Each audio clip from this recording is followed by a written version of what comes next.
ধুলির ধরা থেকে রাসূলকে আরশে আজিমে নিয়ে যাওয়া হবে। বোরাক এলো। বোরাক হচ্ছে বারকুন থেকে উৎপত্তি।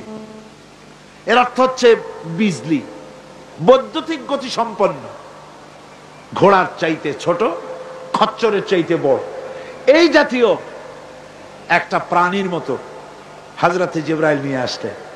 আমাদের দেশে কারো কারো বাড়িতে আয়নায় বাঁধানো থাকে এই ছবিটা। ঘোড়া আছে, দুইটা ডানা আছে, মাথাটা মেয়ে লোকের মতো, চুলগুলো ঝুলে পড়ছে, নিচে লেখা আছে হাজা বুরাকুন নবী সাল্লাল্লাহু আলাইহি ওয়াসাল্লাম।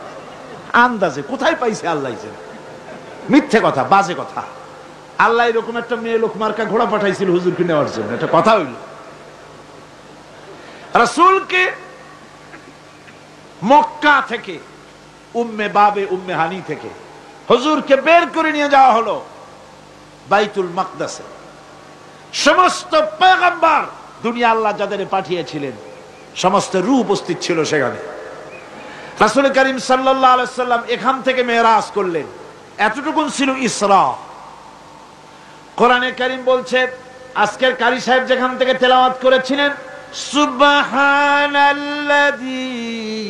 আসরা বিআবদিহি লাইলাম মিনাল মাসজিদিল হারামি ইলাল মাসজিদিল আকসা। সমস্ত দুর্বলতা, অক্ষমতা থেকে মুক্ত সেই সত্তা যিনি তার বান্দাকে ইসরা করিয়েছেন, মেরাজ করিয়েছেন। কাল সুবহানাল্লাহি ওয়া বিহামদিহি। সমস্ত দুর্বলতা, অক্ষমতা থেকে মুক্ত তিনি পার করে নিয়ে গিয়েছেন। তারপরে মুহূর্তের ভিতরে মহাশূন্য পাড়ি দিয়ে, সেই মহাশূন্য মানে কি? এইখান থেকে সূর্য কত দূরে জানেন না? 9,30,00,000 মাইল দূরে এখান থেকে সূর্য। সেই সূর্য, তারপরে রয়েছে গ্যালাক্সি, মিল্কি ওয়ে, গ্রহ নক্ষত্র, সে যে কত দূরে, যে সমস্ত তারকা, এমন বহুত তারকা আছে যে তারকা সৃষ্টির পর তার আলো পৃথিবীর মাটি আজ পর্যন্ত স্পর্শ করে নাই, অথচ আলোর গতি প্রতি সেকেন্ডে কত মাইল? 1,86,000 মাইল। এই 1,86,000 মাইলের সেকেন্ড, এর মিনিট, এর ঘন্টা, এর দিন, এর সপ্তাহ, এর মাস, এর বছর, এটাকে বলা হয় লাইট ইয়ার, আলোকবর্ষ।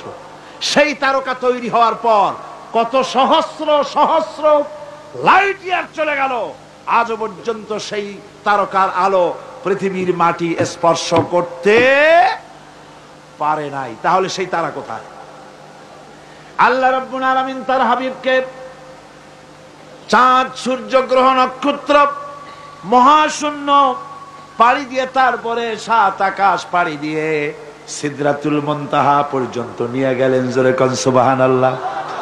এবার সিদরাতুল মুনতাহা পর্যন্ত যাওয়ার পথে যত ঘটনা ঘটলো সেগুলো আপনারা ইতিহাস থেকে পড়ে নেবেন, ওগুলি বলার সময় আমার কাছে নাই। সিদরাতুল মুনতাহায় যাওয়ার পর হযরতে জিবরাইল বলেন, আর আমি যেতে পারবো না, এটা হলো বিপজ্জনক বর্ডার। আমি যদি আর এক চুল অগ্রসর হই তাহলে আমি জ্বলে পুড়ে ছাই হয়ে যাব, আমার আর যাওয়ার অধিকার নাই। হুজুর সেখানে বসে থাকলেন। জিবরাইল বলে গেলেন, এখান থেকে আপনাকে নেওয়ার কুদরতি ব্যবস্থা হয়ে যাবে। রাসূল দুনিয়ায় ফিরে এসে হযরতে বেলালকে ডেকে বলেছিলেন, বেলাল গো, এমন কি আমল তুমি করো আমারে শোনাও। হযরতে বেলাল বলেন, হুজুর আমার আমল তো সব আপনি জানেন। কয় না, কি করো শোনাও। বেলাল বলেন, হুজুর খাস আমলের মধ্যে এতটুকু আছে যে আমি কখনো বিনা উজুতে থাকি না, যখন উজু চলে যায় উজু করি, আর উজুর ইহতিমামের জন্য 2 রাকাত নফল নামাজ পড়ি। হুজুর বলেন, বেলাল তুমি এই আমল ছাড়বা না, কারণ সিদরাতুল মুনতাহায় হযরত জিবরাইল আমারে যখন ছেড়ে চলে গেলেন, আমার একা একা বড় ভয় লাগতে লাগলো। তখন আমার মনে হচ্ছিল তুমি যেন আমার চতুর্দিকে হাঁটতেছো। আমার ভাইরা, রফরাফ নামক বিছানা চলে এলো। কুদরতি এই বিছানায় চড়ে নবীজি আল্লাহ রাব্বুল আলামিনের দরবারে আরশে আজিমে পৌঁছে গেলেন। জোরে বলেন সুবহানাল্লাহ, জোরে বলেন সুবহানাল্লাহ। যেখানে পৃথিবীর কোন মানুষের যাওয়া সম্ভব নয়, গোটা পৃথিবীর মানুষের মর্যাদা আল্লাহ পাক বাড়ায় দিলেন। আরশে আজিমে হুজুরকে নিয়ে গেলেন। তারপরে তিনি কথাবার্তা হুজুরের সাথে কি বললেন, সেই কথাগুলি নিয়ে আমাদের দেশে কথা হলো এই যে হুজুরকে নিয়ে আল্লাহ 5 ওয়াক্ত নামাজ দিছিলেন তো 50 ওয়াক্ত। মুসা আলাইহিস সালামের সাথে দেখা না হইলে তো কাম সারছিল, আমাদের আর উপায় ছিল না। আরে ভাই, শুধু নামাজ দেওয়াই যদি উদ্দেশ্য হবে তাহলে রোজার মতো তো আল্লাহ দুনিয়ায় বসে দিতে পারতেন কিনা, হজের মতো জাকাতের মতো পারতেন কিনা। শুধু নামাজের জন্য নয়, আল্লাহ পাকের কায়নাত দেখাবার জন্য আল্লাহ পাক তাকে নিয়েছিলেন। বেহেশত দেখাইছেন, দোজখ দেখাইছেন, ভালো কাজ করলে কিরকম শান্তি হবে, খারাপ কাজ করলে কিরকম শাস্তি হবে চোখে দেখায় দিয়েছেন মুহাম্মদ রাসূলুল্লাহ সাল্লাল্লাহু আলাইহি ওয়াসাল্লামকে। মেরাজ থেকে ফিরে এলেন, ঘরে এসে দেখেন উজুর পানি, উজু করে যে গেছিলেন উজুর পানি তখনও গড়াচ্ছে। যে দরজা দিয়ে বেরিয়েছিলেন দরজাটা ধাক্কায় তখনও কাঁপতেছে। যে বিছানায় শোয়া ছিলেন সে বিছানায় মানুষ শুয়ে থাকলে যেমন উষ্ণ থাকে সেরকমের উষ্ণ ভাব তখনও আছে। কেমনে হলো মাথায় ঢুকবে না। সুবহানাল্লাহ কোন ঢুকবে, জোরে কোন সুবহানাল্লাহ। এটার ব্যাপারে কোন বিজ্ঞান দর্শন যুক্তির প্রয়োজন নাই।